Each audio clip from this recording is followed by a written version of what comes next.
ग्राम सभा को आदर्श ग्राम सभा कैसे बनाया जाए। वैसे तो इस पर पूरा 1-1.5 घंटे का मेरा स्पीच है।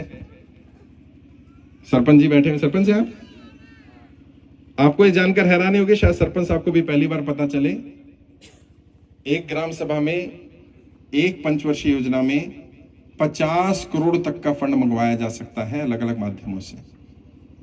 4-5 माध्यम जल्दी जल्दी से बता रहा हूं, जो पढ़े लिखे लोग हैं वो नोट भी कर लें और प्रधान जी को बाद में पकड़ भी लेना, इन्हें भी समझ में आना चाहिए और भाई को भी पता रहेगा कैसे काम कर सकते हो। कोई सपोर्ट चाहिए हो तो मुझे बता देना। सबसे पहले तो जो ग्राम सभा क्या होती है वो समझना पड़ेगा।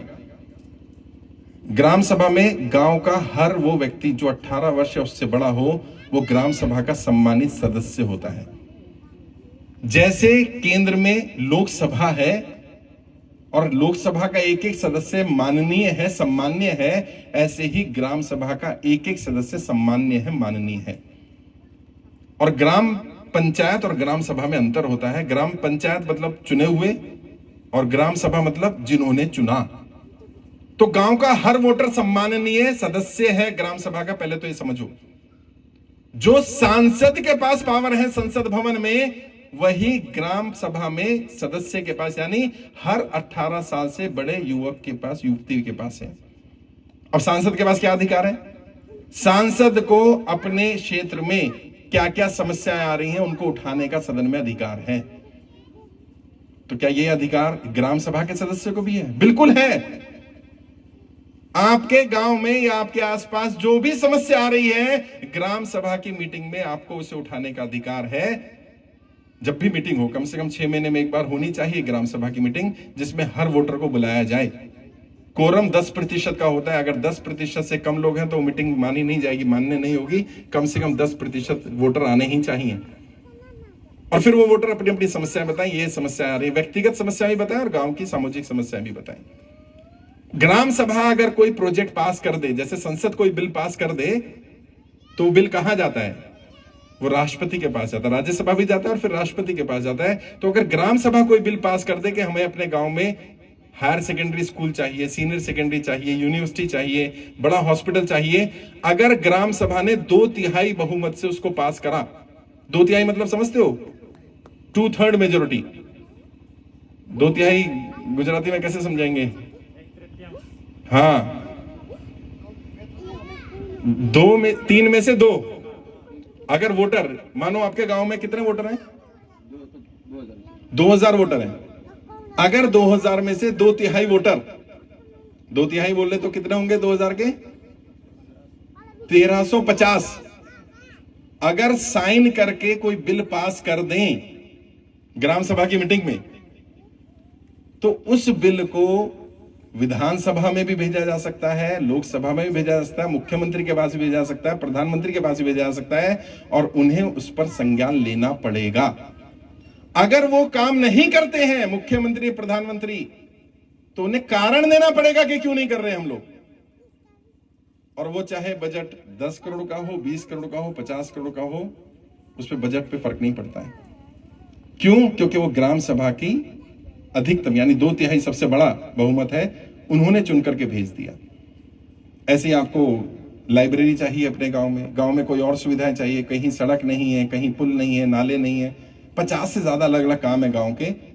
उन कामों के लिए भी ग्राम सभा की मीटिंग बुला करके फैसला लिया जाए तो बेहतर है। अब प्रधान जी शायद नाराज हो जाए या बाकी लोग नाराज हो जाए। कानून तो यह है कि नीचे से क्या जरूरत है वो ऊपर भेजा जाए, लेकिन वास्तविकता क्या है, होता क्या है? ऊपर तय कर लिया जाता है गांव को ये चाहिए और वहां से बजट बना के भेज देते हैं गांव को ये मिलेगा। अरे भाई, मेरे गांव को वो चाहिए कि नहीं चाहिए ये मैं तय करूंगा ना।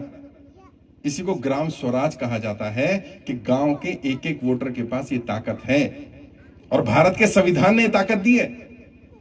एक एक वोटर सम्मान्य सदस्य है, सम्माननीय। बस वोटर को अपनी ताकत पता चल जाए। प्रॉब्लम क्या है? कुछ वोटर भी ऐसे हैं हमारे खुराफाती, 200 रुपए, 500 रुपए, 1000 रुपए लेके वोट देते हैं तो उन्हें बस 200 रुपए ही नजर आता है, 500 रुपए ही नजर आता है। दारू की बोतल ले ली, अभी और कोई अधिकार तो हमारा रहा नहीं। तो तुम देख लो, अपने गांव को दारू की बोतल में बेच दो, 200 में बेच दो, 500 में बेच दो, 1000 में बेच दो, तुम्हारी मर्जी है। और अगर तुम्हारा जमीर जिंदा हो तो अपने वोट की ताकत को समझो और ग्राम सभा की मीटिंग में जाओ, अपने मुद्दे उठाओ, अपनी समस्याएं बताओ। और मुझे नहीं मालूम किसी दिन अगर 2000 के 2000 वोटर इकट्ठे हो जाएं और सब अपनी नेता के पीछे ना लगकर गांव के पीछे लग जाएंगे, गांव का विकास करेंगे, तो फिर गांव का विकास होगा। वरना क्या हो रहा है, नेताओं का तो विकास हो जाता है। कई नेता मुझसे इसलिए नाराज रहते हैं क्योंकि गांव का विकास नहीं होता, नेताओं का विकास हो जाता है। तो गांव का विकास हो, नेता भी विकास करें, उसमें कोई दिक्कत नहीं है, लेकिन कम से कम गांव का विकास तो हो। तब होगा जब हमें अपने अधिकार पता होंगे। 50 करोड़ तक का फंड मंगवा सकते हो, कोई बिल ऐसा पास करो जो ग्राम सभा ने सामूहिक सहमति से 2/3 बहुमत से पास किया। और क्या करो, चुनाव में गुटबाजी करो पूरी, तू भाजपाई, तू कांग्रेसी, तू ये जो मर्जी करो। चुनाव हो जाने के बाद सारे लोग विपक्ष में बैठ जाओ और जो चुनकर आए उन्हें बोल दो तुम सत्ता और हम विपक्ष तुम्हारा। सारे गांव के लोग जिसने वोट दिया वो भी विपक्ष में आ जाओ। अब इनके कान पकड़ लो, बेटा काम करना पड़ेगा। 5 साल में 4.5 साल काम करो, 6 महीने फिर राजनीति कर लेंगे, फिर गुटबाजी करेंगे, फिर इसको वोट देंगे, इसको नहीं देंगे, फिर इसको खड़ा करेंगे, इसको गिराएंगे, सब कर लेंगे। 4.5 साल गांव के विकास के लिए काम करो। मैंने यहां का तो नहीं मालूम, मैं अपने गांव का बता देता हूं। यूपी में क्या हुआ, 2-2 हजार रुपए में वोट बिक गया। और जो चुन करके आए उनके पास जब काम के लिए लोग जाने लगे तो उन्होंने कहा भाई किसके पास आया तू? कह रहे जी मैंने आपको चुनकर भेजा है। कह रहे पैसे लिए थे ना, 5 साल तक यहां दोबारा नजर मत आ जाइयो, खरीद के बनाऊं मैं तेरा वोट, तो तुझे कोई अधिकार नहीं है मुझसे काम के लिए बोलने का। तो होना यह चाहिए था कि ग्राम सभा जाकर के बोलती। अभी ग्राम पंचायत ही तय कर लेती है, और पंचायत भी कुछ नहीं तय करती, इनके भी हाथ में कुछ ज्यादा है नहीं, इन्हें भी ऊपर से बता दिया जाता है यही करना है तुम्हें। तो सिस्टम पूरा ही ऐसा इन्वॉल्व है। जब तक ग्राम स्वराज नहीं आएगा, गांव के नागरिक नहीं जागेंगे, तब तक गांव को फंड नहीं मिल सकता। और अगर एक नागरिक भी ये चाहता हो कि ग्राम सभा की मीटिंग होनी चाहिए, तो वो अपने बलबूते ग्राम सभा को संगठित कर सकता है, इकट्ठा कर सकता है, लोगों के घर घर जा सकता है। समय लगाना पड़ेगा थोड़ा सा, और फिर ग्राम पंचायत को बोल सकता है कि देखो जी इतने लोग चाहते हैं मीटिंग होनी चाहिए ग्राम सभा की, और फिर ग्राम पंचायत को भी मीटिंग करनी पड़ेगी। क्योंकि मैंने बता दिया 10% से ज्यादा अगर वोटर कह दे कि ये काम होना है तो होगा।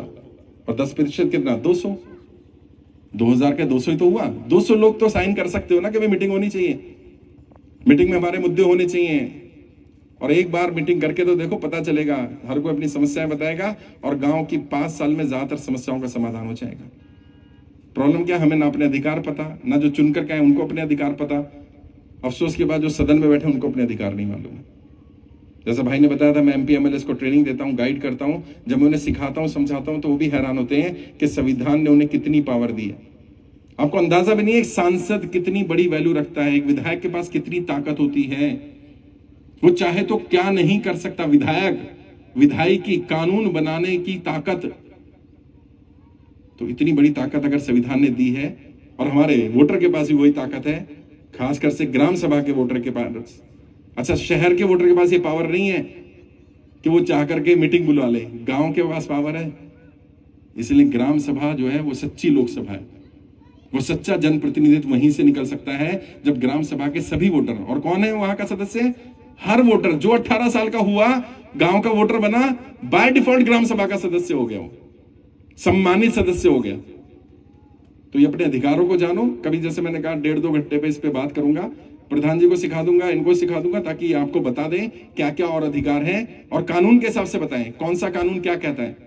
जैसे शिक्षा का सर्व शिक्षा अभियान है, उसके अंतर्गत भी पैसा मंगाया जा सकता है। अच्छा, शिक्षा जो है वो कॉन्करेंट लिस्ट में होती है, एक ऐसी सूची जो राज्य और केंद्र दोनों इस पे कानून बना सकते हैं। तो आप राज्य सरकार से पैसा मंगा सकते हो और केंद्र सरकार से मंगा सकते हो, लेकिन ये पता तो होना चाहिए कि कौन सी चीज के लिए किससे पैसा मंगाना है। जैसे स्वास्थ्य है, स्वास्थ्य राज्य सूची में भी आता है और केंद्र की सूची में भी आता है, तो उसमें आप प्रधानमंत्री तक से भी पहुंच सकते हो, स्वास्थ्य मंत्री केंद्र सरकार से बात कर सकते हो, स्वास्थ्य मंत्री राज्य सरकार से बात कर सकते हो, और मुख्यमंत्री से बात कर सकते हो। लेकिन कब होगा, जब हमें अपने अधिकारों का पता होगा। तो अभी क्योंकि समय की सब मर्यादा है, मुझे आगे निकलना है भाई, तो कभी विस्तार से इस पर चर्चा करेंगे, क्योंकि मैं तो समय पर आ गया था कार्यक्रम थोड़ा विलंब से हुआ, बट हो जाता है, जब पहला कार्यक्रम कुछ ऐसा किया जाए तो हो जाता है। बहुत बहुत शुक्रिया। और जो लोग मुझसे पर्सनली बात करना चाहते हैं, मैं आ रहा हूँ नीचे, बात करूंगा 2-4-5 मिनट। अच्छा,